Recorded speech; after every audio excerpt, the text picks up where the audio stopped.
Ya, Assalamualaikum warahmatullahi wabarakatuh. Kami dari kelompok 7 ingin membahas presentasi tentang pengaruh uang saku dan gaya hidup terhadap pengeluaran kebutuhan mahasiswa. Di sini saya akan memperkenalkan kelima kelompok saya yang terdiri dari Nadia Mutia, Usman, Fatih, Rafif, dan saya sendiri Muhammad Fikri Askar Habban. Dan pertama ada infografik, uang saku, yaitu manajemen. Bahas tentang manajemen uang saku. Gaya hidup, analisa gaya hidup dengan memahami pola dan preferensi dalam gaya hidup modern. Ya, ada pengeluaran kebutuhan. Kebutuhan sekunder manusia yang dapat berubah tergantung atau keinginan seseorang untuk gaya hidupnya. Abstrak. Penelitian ini bertujuan untuk mengetahui pengaruh uang saku dan gaya hidup terhadap pengeluaran kebutuhan mahasiswa.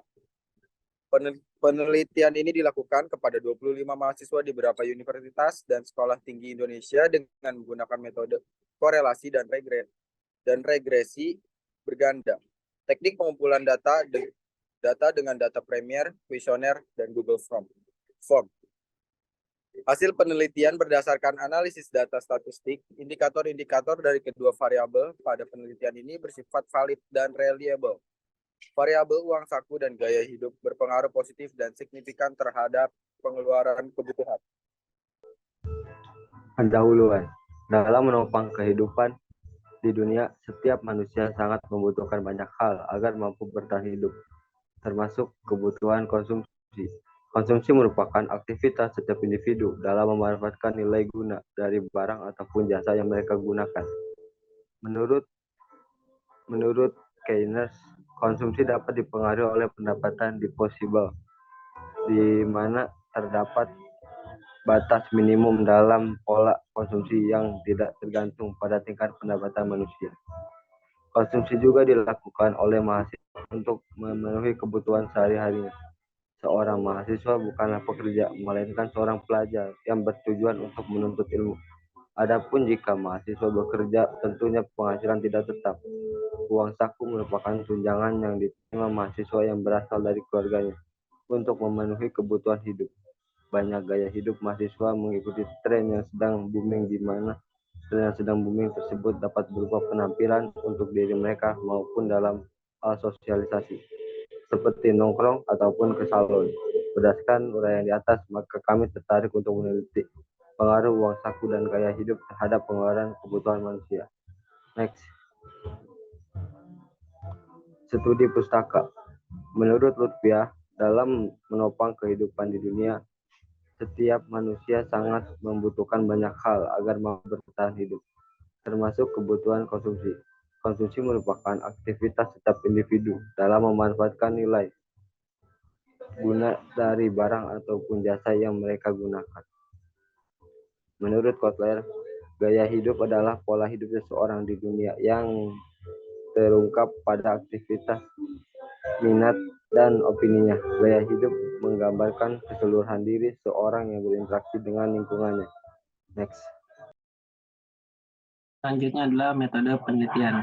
Untuk metode penelitian ini kami menggunakan tahap-tahap seperti berikut, yaitu deskriptif, tujuan, variabel, pengumpulan, dan target. Yang pertama, untuk metode penelitian sendiri, kami menggunakan metode pendekatan kuantitatif deskriptif karena mendeskripsikan keadaan yang diamati di lapangan dengan lebih spesifik, transparan, dan mendalam. Kemudian untuk tujuan yaitu untuk mencocokkan hubungan dari variabel yang tengah diteliti. Variabel sendiri yaitu uang saku dan gaya hidup sebagai variabel bebas, dan pengeluaran kebutuhan sebagai variabel terkait. Kemudian pengumpulan data dengan menggunakan Google berupa Google Form yang diedarkan kepada responden mahasiswa. Target itu kami sudah mencapai target sebanyak 25 mahasiswa di beberapa universitas atau sekolah tinggi. Next.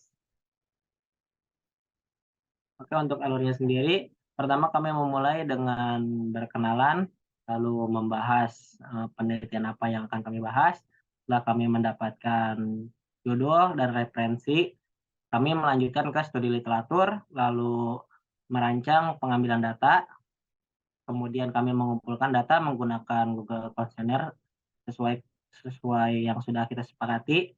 Kemudian kita menganalisis data, lalu memberikan sebuah kesimpulan dan saran, dan kemudian selesai. Oke, selanjutnya hasil dan pembahasan. Dalam hasil dan pembahasan ini, kami akan menjelaskan responden, yaitu data jumlah responden. Kemudian ada analisa data, metode apa saja yang kami gunakan dalam mengolah data. Kemudian ada hasil data, yaitu penjelasan hasil olah data kami. Oke, next. Penelitian ini kami lakukan pada bulan Juni 2023 menggunakan Google Form dan kami mendapatkan 25 responden dari mahasiswa berbagai universitas dan sekolah tinggi. Bisa dilihat dari persenan yang sudah berbagai kampus yang sudah kami minta untuk menjadi responden kami, dan untuk jumlah responden berjenis kelamin laki-laki itu ada 15 orang dan jenis kelamin perempuan itu ada 10 orang. Oke, next. Oke, selanjutnya analisa data. Metode apa saja yang kami gunakan dalam mengolah data penelitian kami, yaitu ada metode statistik deskriptif menggunakan distribusi frekuensi, ukuran pemusatan, dan penyebaran. Kemudian ada metode korelasi, ada korelasi linear sederhana dan berganda. Kemudian ada regresi, dan di metode regresi ini juga kami menggunakan regresi linear sederhana dan berganda. Oke, next. Pembahasan hasil data yang sudah kami olah.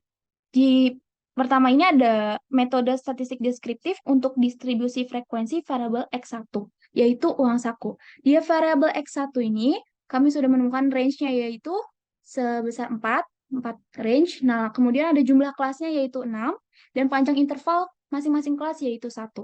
Oke, untuk statistik deskriptif distribusi frekuensi X2 yaitu gaya hidup, di sini kami sudah menemukan untuk range-nya yaitu 15, kemudian jumlah kelasnya ada 6, dan panjang interval kelasnya yaitu 3. Untuk distribusi frekuensi variabel Y yaitu pengeluaran kebutuhan, kami sudah menghitung dan menemukan range-nya yaitu 10, untuk jumlah kelasnya 6, dan panjang interval masing-masing kelas yaitu 2.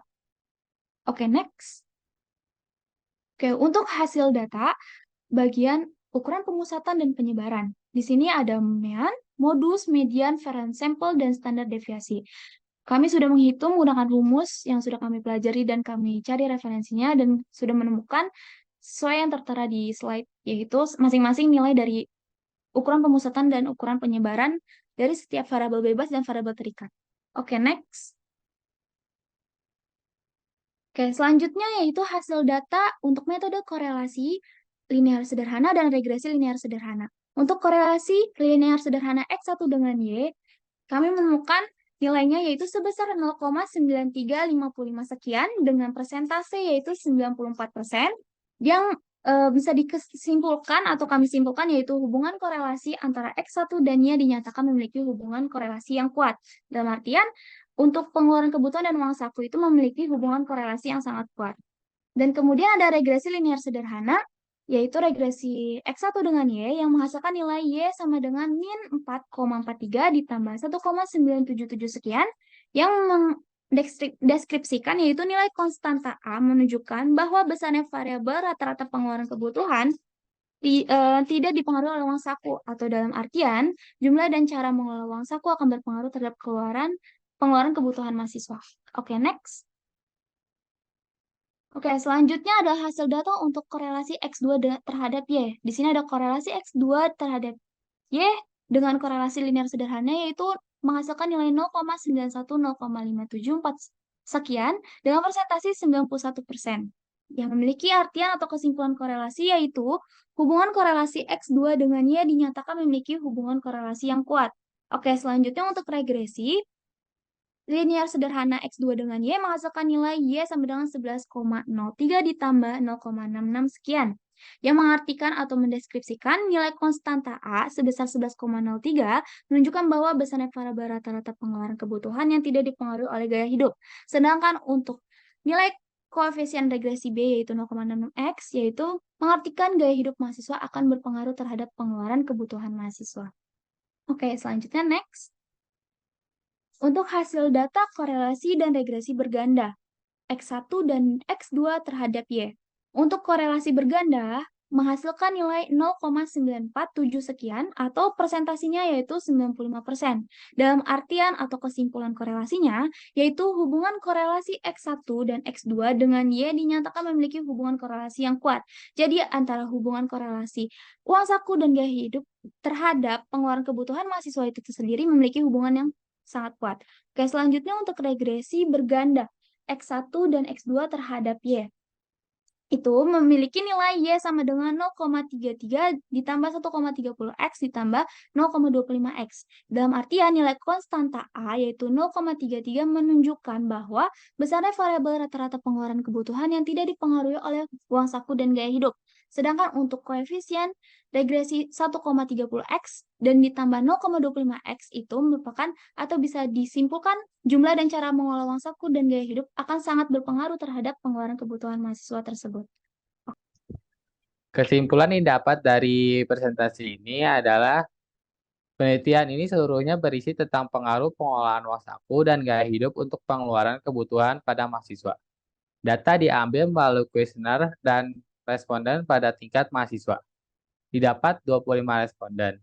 Setelah data dianalisis dan mendapatkan hasilnya, pada hasil dan pembahasan didapat bahwa pengelolaan uang saku pada variabel X1 dan gaya hidup pada variabel X2 sangat berpengaruh terhadap pengeluaran kebutuhan yang ada pada variabel Y. Dibuktikannya dengan korelasi antar variabel X1 dan X2 dan variabel terikat ya variabel Y yang lumayan besar. Besar pengaruh pengelolaan uang saku terhadap pengeluaran kebutuhan sebesar 94%. Lalu pada gaya hidup, besar pengaruh terhadap pengeluaran kebutuhan sebesar 91%. Dan pengeluaran kebutuhan yang dikeluarkan oleh mahasiswa sangat berpengaruh oleh kedua variabel bebas tersebut, dengan persentase yang didapat 95%. Untuk saran, penlanjutan penelitian yang dibahas ini dapat ditambahkan satu variabel bebas dengan ditentukannya dengan perilaku mahasiswa. Sebagai contohnya, perilaku menabung, karena perilaku tersebut dapat berpengaruh pada pengeluaran yang akan dikeluarkan oleh mahasiswa. Daftar pustaka yang digunakan dalam penelitian ini ada sebagai berikut dan link YouTube ini untuk tambahan penganalisaan data. Sekian dari kelompok 7. Terima kasih atas perhatiannya. Sekian yang dapat kami sampaikan. Maaf jika ada salah kata dan kekurangan. Mohon maaf. Wassalamualaikum warahmatullahi wabarakatuh.